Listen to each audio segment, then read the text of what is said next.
Good morning, everyone, and welcome to the monthly economic briefing presented by the Kenan Institute of Private Enterprise at UNC Kenan-Flagler Business School. I'm External Affairs Associate Rob Knapp, and it's good to have you with us this morning. So we have some jobs numbers, and the big jobs number is 150,000 jobs added in October, maybe the kind of number that the Fed is wanting to see. At the same time, this comes on the heels of an advanced estimate of 4.9% annualized GDP growth in the third quarter, which is a pretty big number. So we have some interesting numbers to talk about this morning. Here in a few moments to talk about those numbers is the Institute's Research Director, Camelia Kunin. She will have some thoughts on the job numbers, on the GDP estimate and what it might mean to U.S. consumers and U.S. households, and some other things as well, maybe some consumer confidence. So stay tuned, there's a lot to talk about. Her presentation will take up about the first half of the briefing, 15 to 20 minutes. After that, we will be happy to answer your questions. You can submit those at any time using the Q&A function at the bottom of the screen. It looks like we already have one there, so people are on the ball this morning. We appreciate that. We love to answer the questions. If you are with us by phone this morning and you would like to ask a question, you can do that. Please email it to me at rob_knapp@kenan-flagler.unc.edu. If you're with the media, please let us know. We try to put those questions to the front of the line. Just give us your job title and your organization when you submit your question. We are going to try to get to all of these things by 9:30. We sometimes leak over by a couple of minutes, but we'll get you out of here as close to on time as we can. If you do have questions, it's great if you could submit them fairly early on. Anything we get toward the very end of the show, we may not be able to get to on the air. So with that, that's everything you need to know, and it is my pleasure to introduce our research director, Camelia Kunin, who took over that role in August and will join us today to talk about what's going on. Good morning, Cami. Thank you so much, Rob, for the introduction. I am Camelia Kunin. I am the Director of Research at the Kenan Institute, but also I'm a professor of finance at the business school here at UNC Chapel Hill. In my research, I study household finance. So today I'm going to give you a little bit more color about how households are doing, how consumers are doing, and put that together with the employment numbers that Rob just mentioned. So let me show you the numbers that we got this morning. The report from the BLS is probably what the Fed was hoping to see at this point in time. In terms of the increase in payrolls, we have an actual number of 150,000. Expectation was about 180,000, so this is a little bit lower than we all thought up until today. And again, this is probably a good thing as far as the Fed is concerned. As we all know, they've been trying to tame inflation by increasing interest rates for more than a year now, and it appears that inflation has been going down in the recent past, but if you looked at the reading for payrolls from the previous month in September, that number looked quite high. It was 336,000 new people on the payroll, which indicated that the job market was, the labor market was quite strong, was probably a little bit stronger than the Fed was hoping to see. So when I look at the number that we see in today's report, 150,000 increase, I think this is actually good news in terms of us being able to go to towards a soft landing. Now, if you look at manufacturing payrolls, there the news is not so good. We have a 35,000 decline in those payrolls. Now, in large part, that is actually due to strikes in the auto manufacturing industry. So hopefully that's going to be just a temporary change. The other good thing that I see in today's numbers is with respect to the month-to-month change in average hourly earnings. So this is the rate of growth of wages for U.S. workers, and that number is 0.2%. So there's an increase month-to-month in wages of only 0.2%. This is smaller than we expected. We expected 0.3% month-to-month increase. And I think this is a good thing because, again, the Fed's been trying to cool down the economy to definitely moderate inflation. And so seeing wage increases be a little bit lower than we've seen in the past and that what we expected, this is probably this is good news. And I'm going to talk more about what the Fed's been doing in terms of interest rates in just a little bit, and also how wages over time have increased relative to inflation. But again, if I'm looking at that wage increase number of 0.2% month on month, I think this is good. I think it says that the labor market continues to be strong, but it's not too strong.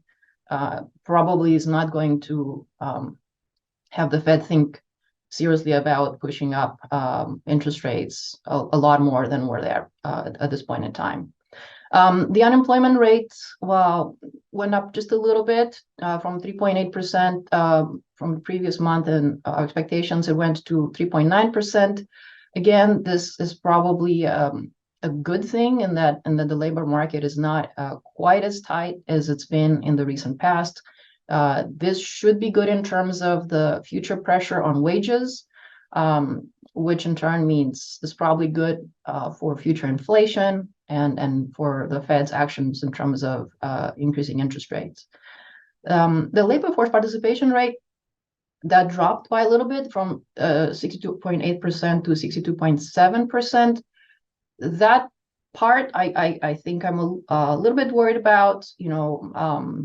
We want that participation rate to be higher, but it's still, even at this level that we see today, it is actually above pre-pandemic levels. So in that sense, the labor market nowadays is stronger than it was just a few years ago. Now, when we were looking at the employment numbers last month, and we saw that increase of more than 300,000 in terms of payrolls, I think some of us were worried that the labor market was heating up. Like we said just now, the number for this month is much more reasonable, just under 50,000 increase. Moreover, there's been a revision in terms of the payrolls for the previous 2 months, a revision downwards of about 100,000. So this means that the labor market is actually not as heated up as we thought a month ago, which again, I think is good news in terms of us achieving a soft landing, as in probably the Fed will not push up interest rate any further. And this is going to allow the economy to grow at a healthy but sustainable pace, at least in the near term. As I said, the unemployment number ticked up just a little bit, but it's still at a very low level, pretty much close to a 50-year low. So people who want to work can get jobs.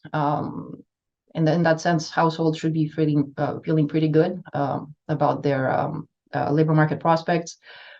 That being said, there are clear differences in the unemployment rate by age, by race, and also by education.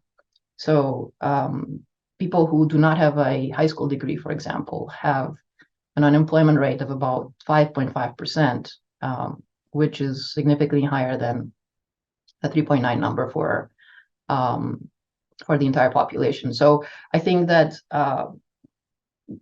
more can be done in terms of helping these people with low education to be able to get jobs and to get well-paid jobs. The labor participation rate, even though it just ticked down a little bit this month, as I said, remains at levels that are quite high relative to pre-pandemic levels. And it's, for women, for example, there's still a lot of room to grow. For men, the participation rate in the prime age, that rate is relatively high. I'm not sure if we're going to see a lot of increase there. But for women in between 25 and 54 years of age, there I think we have a lot of room to grow. We can bring more people on the labor force with the right policy actions. One way in which we could allay concerns about future inflation, in part driven by future wage growth, is to bring more people into the labor force. So, as I said, we could maybe bring more women into the labor force, women of prime age, but also there are people, for example, of older ages, 55 years and older, who could come back to the labor force. It is possible that the recent wage gains, which in real terms, actually in the past year or so have been positive, it's possible that these real wage gains compared and also added to concerns about being able to get a mortgage, for example, or borrow because of high interest rates. Both of these channels, the attractive wages and concerns about being able to borrow, might attract people to go back to the labor force, especially these older civilians whose participation rate is below 40%. So the hope is that, again, one way for us to achieve a soft landing, meaning we can tame inflation, tame wage growth without pushing up the unemployment rate. One way to do that is to attract more people into the labor force, and there are forces that are pushing towards that outcome. So I'm quite positive about that. Another way to see that the labor market is strong, but it's softening in a good way, if you are the Fed, is to look at the numbers from the JOLTS data. And these numbers came out just a few days ago. And we see there that in September, the number of job openings was about 9.5 million. It's sort of at that level. It's been at that level for the past few months. We like steady numbers. This is good. The layoffs are at a 9-month low, but also the rate of quits has stabilized. So people are not job hopping as much as they were, let's say, half a year ago. And this is good. This means that people stay with their current jobs, and the labor market is not as frothy as it was. It's not as tight as it was. Another way to think about that, or to quantify just how tight the labor market is to look at the number of job openings per unemployed worker. This number back about a year ago was 2. So there were 2 job openings per unemployed worker. Right now, that number is about 1.5. So this means that, again, the labor market is not quite as tight as it used to be. And this, again, if you're the Fed, this is probably a good thing. You're now less concerned about wages spiraling out of control, which would mean inflation would spiral out of control. We saw a GDP estimate for Q3 just a few days ago that was a little bit concerning. The real GDP growth in Q3 was 4.9% on an annualized basis.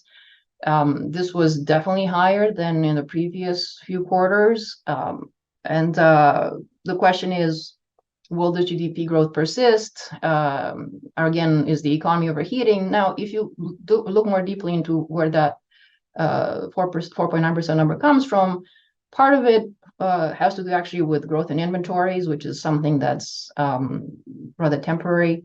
But part of that real GDP growth that was pretty high last for Q3 comes from consumption. So households increased consumption in real terms by about 4%.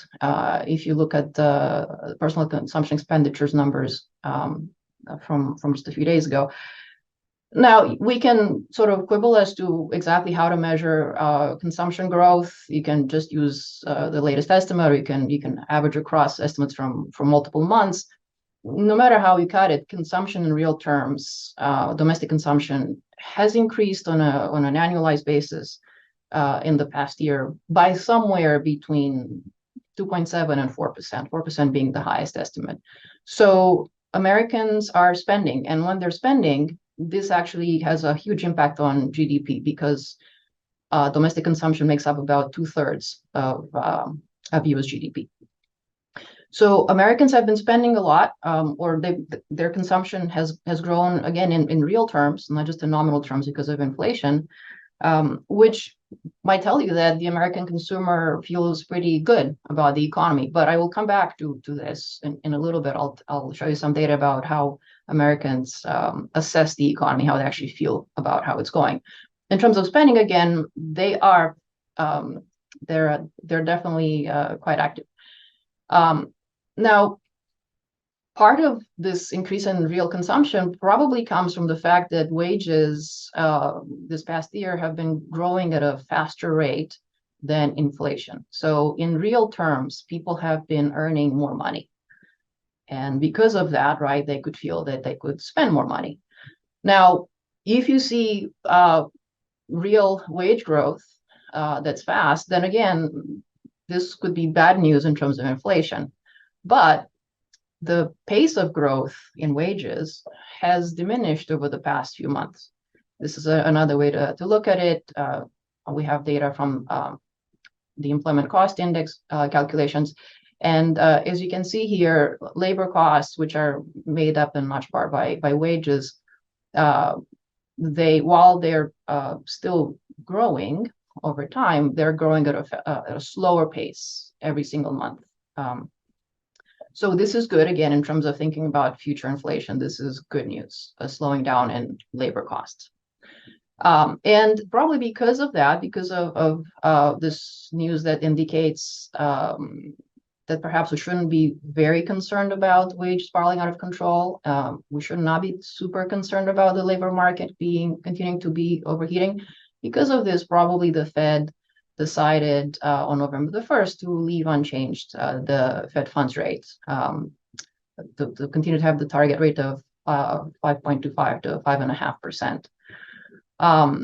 So the Fed feels comfortable that right now, given where interest rates are, this is going to be sufficient to cool off the economy to a level of sustainable GDP growth, and to bring inflation down to the target of 2%.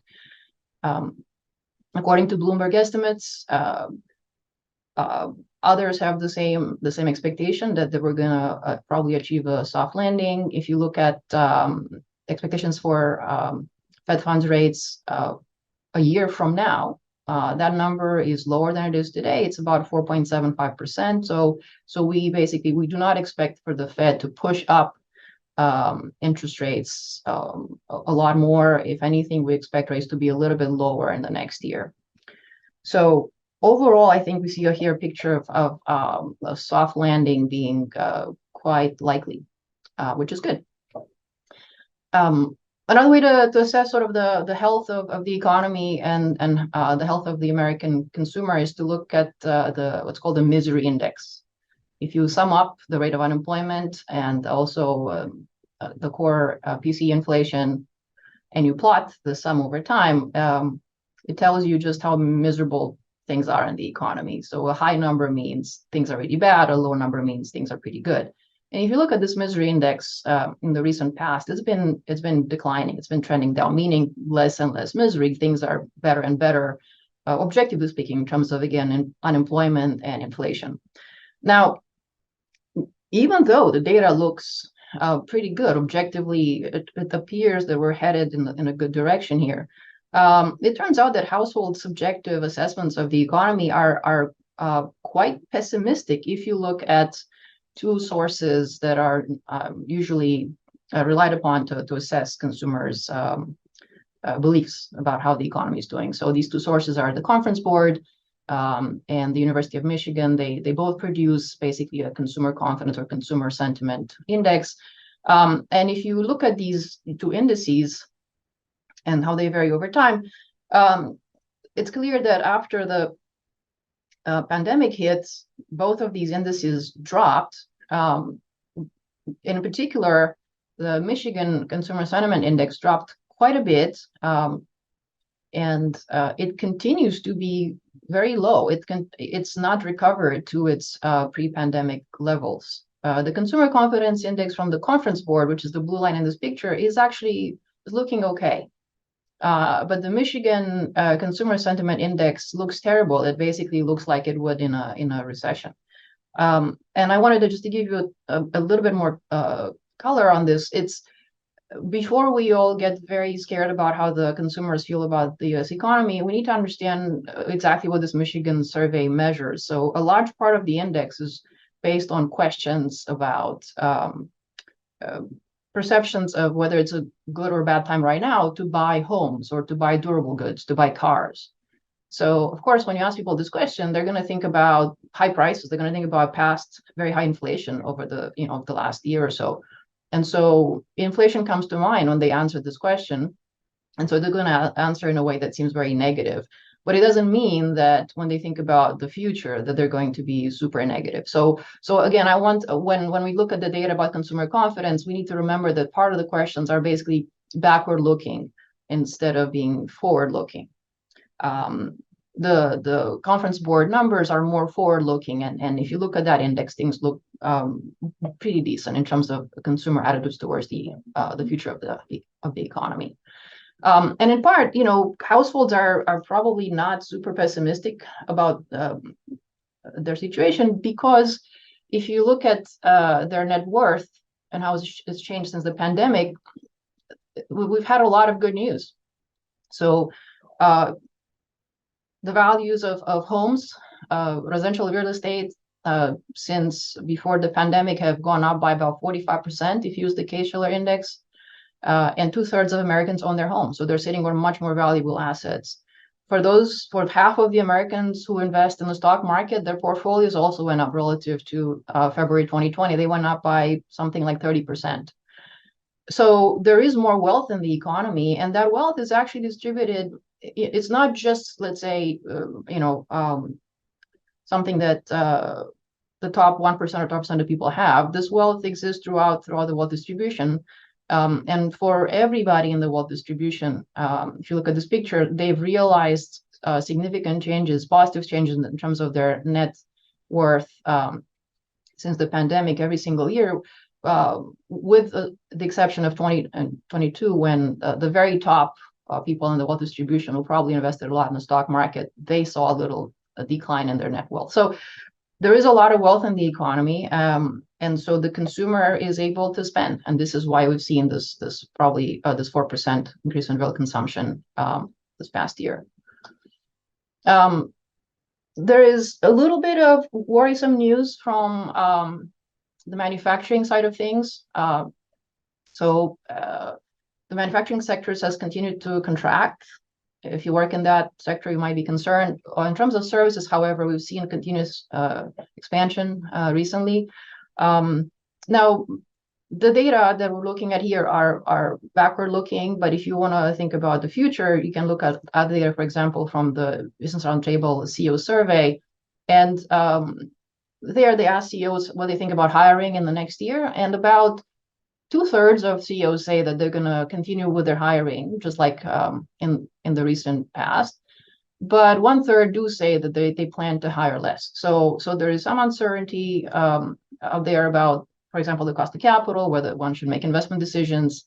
And this uncertainty is leading some firms to plan on cutting down in terms of new hires. The last thing I want to say is that in terms of the North Carolina economy, I think we're pretty well positioned given the current economic conditions. A lot of our employment is in sectors like professional and business services that have seen a large increase over the past year in terms of people employed, in terms of real wages. We do have exposure, for example, to manufacturing, which I mentioned has been contracting. In part, it has to do with labor strikes and around Detroit. But our manufacturing workers, which make up about 10% of the labor force in North Carolina, actually contribute to about 15% of GDP in North Carolina. So we basically have very productive workers in manufacturing, and the types of industries that are represented there are those that will have high productivity down the road. So I think that our workers in North Carolina should expect to have to continue to be in demand. There will be jobs, and also they will continue to have a good wage growth. So I'm gonna end here with my assessment, which is that the overall picture here for the U.S. economy is pretty good. I think a soft landing is possible. I think that the news today about the labor market indicates that it's things are softening, but that's exactly what the Fed wants. But there are some headwinds. The high borrowing rates might actually become a problem for both consumers and firms in terms of making decisions about future investments. Thank you. Thanks very much for your insights. There were some different kinds of numbers today, so it gave us the opportunity to have some different discussions than we do sometimes. We got into a track there for a while where the employment numbers were far bigger than anyone expected, and that led us down the same path. And this is like you said, a pretty good day. It sounds like in terms of what we're seeing. I have a few questions for you. This is normally where I pitch folks to give us their questions, but I think we're probably full of questions right now. We may have as many as we can get to, so I'll go ahead and get right to them. Dan Barkin from Business North Carolina says there's debate over how much money consumers still have to spend, whether they're tapped out or whether they still have money. What do you think?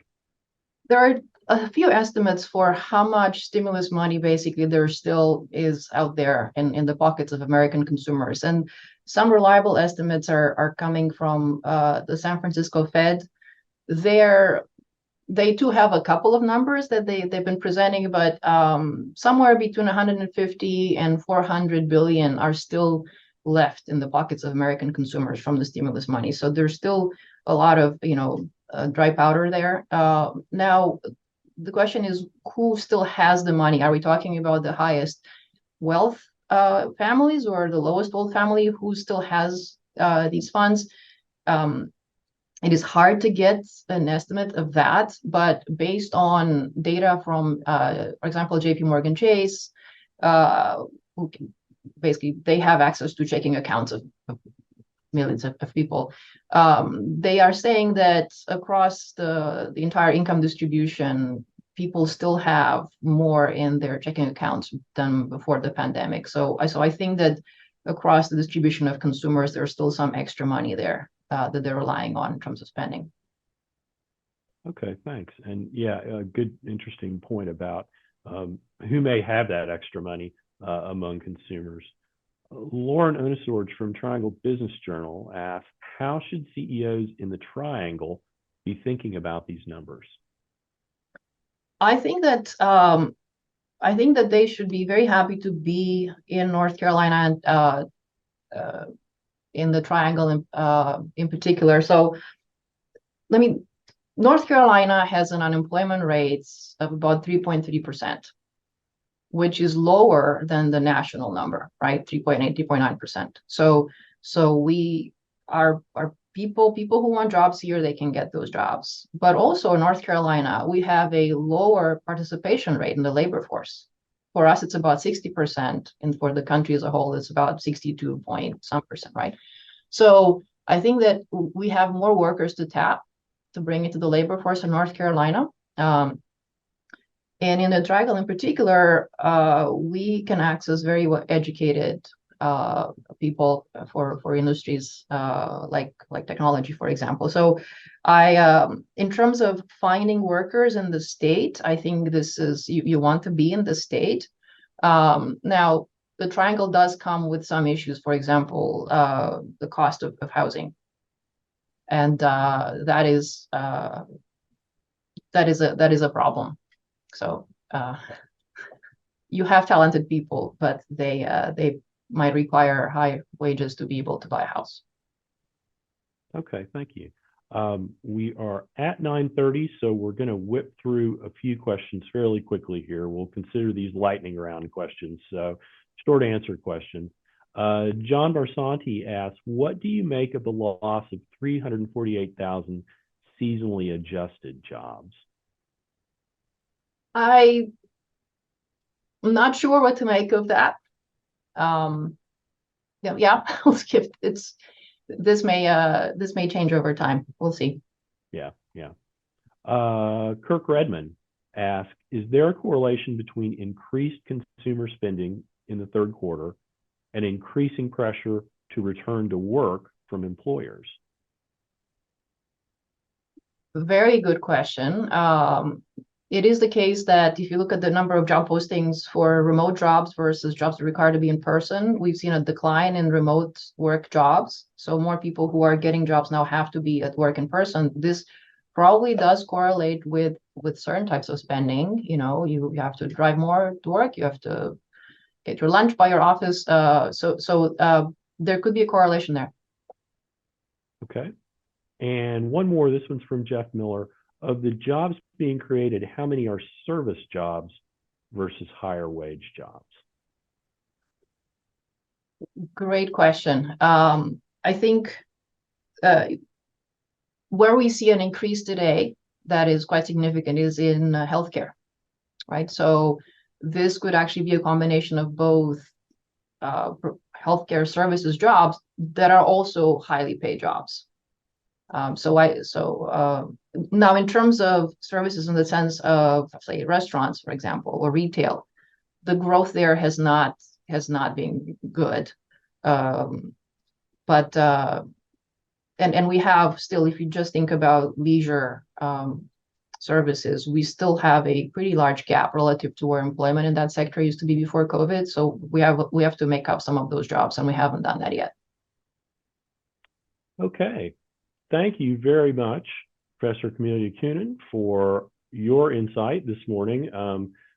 This is always an interesting exercise, trying to react in 30 minutes after the jobs report comes. So terrific job, and appreciate it very much. Thanks also to the folks who are attending today. Thank you for your questions. Great as always. Appreciate your attention and your interesting questions to answer. For those of you in the press, we would love to continue the conversation. You can contact me at rob_knapp@kenan-flagler.unc.edu. If you would like to talk to Professor Kunin or any of our experts about any of the topics we cover, which there are a lot of them. If you'd like to see those topics for everyone who's on here, please go to our website at kenaninstitute.unc.edu. You will find, I can think of one interesting piece that Professor Kunin did on consumer confidence that you will find there if you look, and we'll probably include that on the email that goes out after the briefing today. In addition, there are a couple of things always to look for on the website. One of them is our 2023 Grand Challenge, Workforce Disrupted. We're coming to the end of 2023, so we'll be winding that up soon. But there's a lot of great content, insights, commentaries, video addressing our changing labor force that I think you'll be interested in. Also, there's the American Growth Challenge, or I'm sorry, the American Growth Project, which is our initiative to deliver timely, localized data that can be used for making good changes, creating good, meaningful change in communities around the country. So take a look for that. We hope you join us for our next briefing, the last one of 2023, which will be December 8th. But until then, thank you again for being with us, and have a great Friday.